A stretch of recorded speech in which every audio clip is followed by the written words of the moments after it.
Tehran resident Hamid Ghassemi speaks in an interview with the Associated Press in a reaction to U.S. President Donald Trump's announcement of Iran nuclear deal in central Tehran, Iran, Friday, October 13, 2017.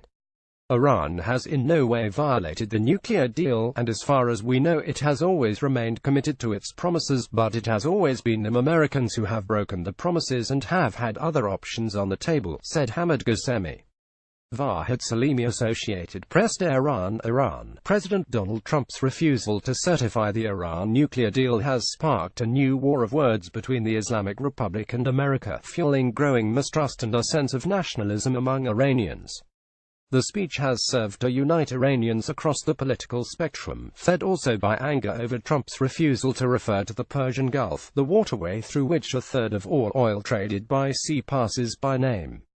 The reaction is undercutting those trying to change Iran's clerically overseen government from within, and likely will strengthen the hand of hardliners who long have insisted the U.S. remains the same great Satan denounced in the 1979 Islamic Revolution. Under the deal, it was supposed to be that we get concessions, not that we give more concessions, the hardline newspaper Kayhan raged. Iranian officials and media outlets on Saturday uniformly condemned Trump for accusing Iran of violating the spirit of the 2015 accord and calling on Congress to toughen the law governing U.S. participation. Trump said he was not ready to pull out of the deal but warned he would do so if it were not improved.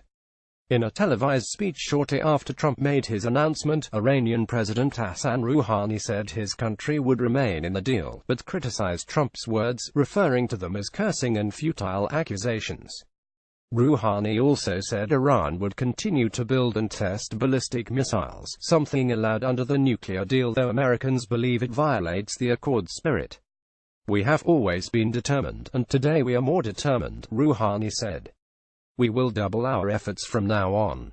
The Iranian president also offered a list of moments that showed the United States could not be trusted by the average Iranian, dating back to the 1953 Shah-backed coup that cemented U.S.-backed Shah Mohammad Reza Pahlavi's power. Like many others in Iran, Rouhani focused on the fact that Trump used the term Arabian Gulf to refer to the Persian Gulf. Some traded online video clips of past American presidents calling it the Persian Gulf, while one semi-official news agency published a photo gallery with the title Persian Gulf Forever. Posts with the hashtag Persian Gulf and the Iranian flag circulated on social media. The name of the body of water has become an emotive issue for Iranians who embrace their country's long history as the Persian Empire, especially as U.S. Gulf Arab allies and the American military now call it the Arabian Gulf. Rouhani even suggested during his speech that Trump needed to study geography. Everyone knew Trump's friendship was for sale to the highest bidder. We now know that his geography is, too, Iranian Foreign Minister Mohammad Javad Zarif wrote on Twitter.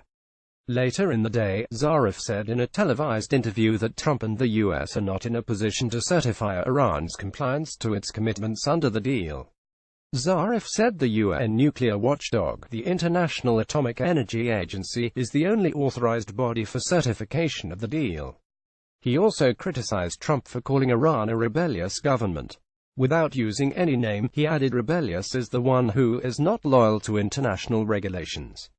The individual who tramples commitments of its country deserves the title more than anybody else. Zarif reiterated that if Iran finds its interests are not guaranteed as the accord is implemented, then quitting the deal will be an option for Tehran. Any time that the Islamic Republic feels activities are not enough in lifting sanctions, it can have its own options, and one of them is quitting the deal, he said. Zarif went on, with sarcasm, to mention Bahrain, the United Arab Emirates and Saudi Arabia, all hereditarily ruled Gulf nations, saying no wonder supporters of Trump's inane Iran speech are those bastions of democracy in the Persian Gulf. Reformist activist Mustafa Tajzadeh, who spent 7 years in prison following the turmoil of the 2009 disputed re-election of President Mahmoud Ahmadinejad, also urged for a united stance against Trump. "One nation, one message, no to Trump. We're all in this together," Tajzadeh tweeted.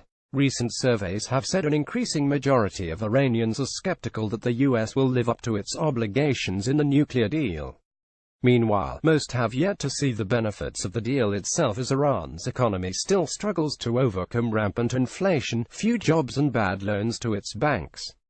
Iran has in no way violated the nuclear deal, and as far as we know it has always remained committed to its promises, but it has always been the Americans who have broken the promises and have had other options on the table, Tehran resident Hamid Ghassemi said. The U.S. has also levied new sanctions against Iran's paramilitary Revolutionary Guard, whose forces fight the Islamic State group in Iraq, support embattled Syrian President Bashar Assad, have tense encounters with U.S. warships in the Persian Gulf, and run the country's ballistic missile program. However, the U.S. has balked at adding the Guard's name to a formal State Department list of foreign terrorist organizations.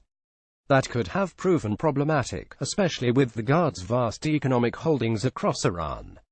Gen. Masoud Jazayeri, a Guard commander and spokesman for Iran's Joint Armed Forces Staff, said late Friday that the country's military will continue boosting its power and influence. We tell the corrupt and evil government of the U.S. that we will continue promoting defensive power of the country, more determined and with more motive than before, Jazayeri was quoted as saying by the Guard's news website. We do not spare a while for defending suppressed people in any point of the world, ______. Associated Press writer Nasser Karimi reported this story in Tehran, and app writer John Gambrell reported from Dubai, United Arab Emirates. Copyright 2017, The Associated Press. All rights reserved. This material may not be published, broadcast, rewritten or redistributed.